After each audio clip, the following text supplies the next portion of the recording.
आपने उत्तर प्रदेश के मुख्यमंत्री योगी आदित्यनाथ जी, उन्होंने अभी विधानसभा में स्टेटमेंट दिया था, एक आपने सुना होगा कटमुल्य को लेकर। बाद में उनका सीओ जो है वो एक स्टेटमेंट देता है जुम्मे को लेकर और होली को लेकर। से वाले जो मुसलमान हैं वो तो आपको बहुत अच्छे लगते हैं। मंत्री योगी आदित्यनाथ ने कितने हिंदुओं के मॉल का उद्घाटन किया, लेकिन यूसुफ भाई का उद्घाटन करने जाते हैं ना, लुलु मॉल का उद्घाटन करने के लिए जाते हैं और इतनी जल्दी में जाते हैं कि अपना भगवा गमछा भी भूल जाते हैं। और प्रधानमंत्री नरेंद्र मोदी जी विदेश के शेखों की तो पप्पियां लेते हैं और हमारे देश के मुसलमान से नफरत करते हैं।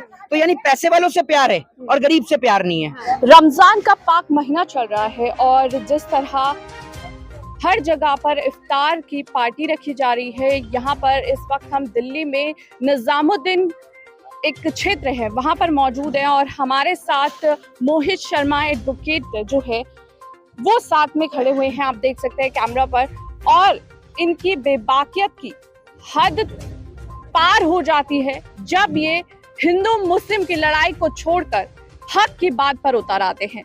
सर, बहुत बहुत स्वागत है अमर न्यूज में आपका। जी, मैं आपका और आपके तमाम दर्शकों का भी बहुत बहुत शुक्रिया अदा करता हूँ। जिस तरह से आज यहाँ पर इफ्तार पार्टी रखी गई है, क्या कुछ कहना चाहेंगे, कैसा माहौल आपको लग रहा है? देखिए, एक चीज मैं आपको बता देता हूँ, जो भारत जो हमारा देश है ना, इसकी पहचान जो होती है वो हिंदू मुस्लिम सिख ईसाई की एकता से होती है। जब आप भारत की बात करते हैं ना, विदेश में कभी आप भारत को लेकर अगर पूछेंगे लोगों से तो लोग यही कहते हैं कि सिर्फ विश्व का एकमात्र ऐसा देश है जहाँ दिवाली और रमजान एक साथ मनाया जाता है, जहाँ तिलक और टोपी दोनों एक साथ चलती है। और ये हमारे देश की खुशनसीबी है, हमारी खुशनसीबी है कि हम लोगों ने भारत जैसी मिट्टी में जन्म लिया। तो हम लोग यही चाहते हैं कि जिस चीज को हमने महसूस किया, हमारी बाप दादाओं ने उस चीज को महसूस किया, यही चीजें हम अपनी आने वाली पीढ़ी को भी देकर जाए। हम अपनी आने वाली पीढ़ी को नफरत नहीं देके जा सकते।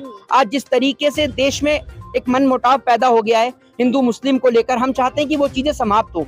और एक राजनेता का काम होता है, एक राजनेता का कर्तव्य होता है कि उसकी जो बहस हो वो हिंदू मुसलमान पे ना हो, उसकी बहस हो एजुकेशन पे, हेल्थ पे और डेवलपमेंट पे। लेकिन आज इस देश का दुर्भाग्य है कि इस देश के राजनेताओं की जो बहस होती है वो मंदिर और मस्जिदों पर होती है, क्योंकि इस देश के राजनेता पढ़े लिखे हैं नहीं, अनपढ़ जाहिल और गवार हैं। और जब अनपढ़ जाहिल और गवार नेता देश की कुर्सी पर बैठते हैं तो वो हिंदू और मुसलमान ही करते हैं। क्योंकि इस देश का इतिहास जब आप उठाकर देखेंगे कि भारत गुलाम कैसे हुआ, तो इस देश का बच्चा बच्चा जानता है कि डिवाइड एंड रूल, फूट डालो शासन करो की नीति को अंग्रेजों ने अपनाया और जिस कारण भारत देश को गुलाम किया।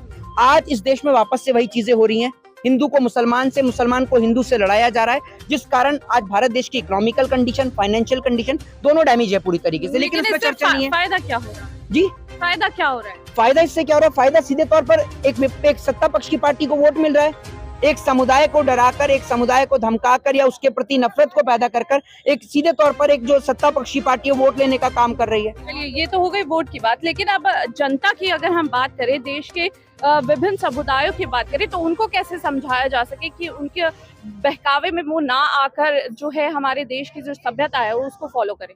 समझाने की जरूरत क्या है? कोई ये तो है नहीं कि यहाँ पर कोई अमेरिका से, चीन से, कोई ऑस्ट्रेलिया से आए हुए, सब इंडियन लोग हैं, सब भारतीय लोग हैं। और भारतीय लोग कब से एक साथ रह रहे हैं? 1947 में देश आजाद हुआ, 47 से लेकर 2025 तक एक साथ रह रहे हैं। तो इनको समझाने की जरूरत थोड़ी है।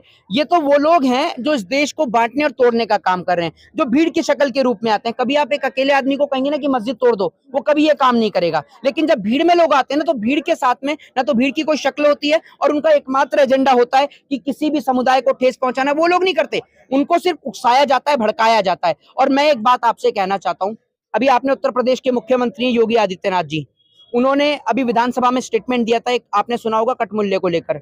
फिर उसके बाद में उनका सीओ जो है वो एक स्टेटमेंट देता है जुम्मे को लेकर और होली को लेकर। दोनों को जवाब देना चाहता हूं, पहले मुख्यमंत्री जी को देता हूं, उनको बताना चाहता हूं कि एक बात आप मुझे बताइए कि जो पैसे वाले जो मुसलमान हैं वो तो आपको बहुत अच्छे लगते हैं, लेकिन गरीब लोग आपको पसंद नहीं है, चाहे गरीब हिंदू हो या मुसलमान हो। जरा मुझे आप बता दीजिए कि मुख्यमंत्री योगी आदित्यनाथ ने कितने हिंदुओं के मॉल का उद्घाटन किया, लेकिन यूसुफ भाई का उद्घाटन करने जाते हैं ना, लुलु मॉल का उद्घाटन करने के लिए जाते हैं और इतनी जल्दी में जाते हैं कि अपना भगवा गमछा भी भूल जाते हैं और उनके साथ गाड़ी में घूमते हैं। वहीं प्रधानमंत्री नरेंद्र मोदी जी विदेश के शेखों की तो पप्पियां लेते हैं और हमारे देश के मुसलमान से नफरत करते हैं। तो यानी पैसे वालों से प्यार है और गरीब से प्यार नहीं है। अभी हाल ही में जो वक्फ बोर्ड का जो चल रहा है पूरा मामला, उसको लेकर कल दिल्ली में जो है काफी समुदाय के लोग, बड़े बड़े लोग यहाँ पर आने वाले हैं। क्या कुछ कहने चाहेंगे? जंतर मंतर पर ये धरना प्रदर्शन होने वाला है। एक छोटी सी बात आप मुझे बता दीजिए, या तो इस देश में मुद्दा अकबर का उठ रहा है या बाबर का उठ रहा है, औरंगजेब का उठ रहा है या वक्फ बोर्ड का उठ रहा है। एक बात आप मुझे बताइए, कोई भी नेता बीजेपी का पार्लियामेंट के अंदर ये बिल लेके आता है कि हर एक बच्चे को पढ़ने का अधिकार है, हर एक गरीब का बच्चा पढ़ना चाहिए? बताइए ना आप मुझे। और मुझे ये बता दीजिए कि जिन ये हिंदुओं की बात करते हैं, कितने हिंदुओं के बच्चों को इन्होंने डॉक्टर, इंजीनियर और आईएएस और आईपीएस बना दिया। इनके बच्चे कभी क्रिकेट नहीं खेले और बीसीसीआई से आईसीसी में चेयरमैन बन जाते हैं, ठीक है ना। और देश की गरीब जनता को ये भाषण देते हैं कि आप जाओ विश्व हिंदू परिषद में जाओ, बजरंग दल में जाओ, आरएसएस में जाओ। इनके बच्चे क्यों नहीं जाते?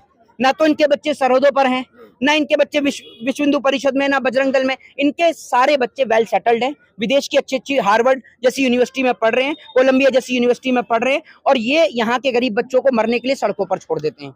चलिए, बहुत बहुत शुक्रिया हमसे बातचीत करने का और अपने जिस तरह से बेबाक होकर एक बार फिर से अपनी आवाज़ को बुलंद किया है। तो ये थे हमारे साथ मोहित शर्मा, जो एडवोकेट है और काफ़ी इस तरह के जो देश के मुद्दे होते हैं उनको लेकर सामने आते रहते हैं। कैमरा पर्सन अमन के साथ मैं पल्लवी शर्मा, अमन न्यूज़ दिल्ली।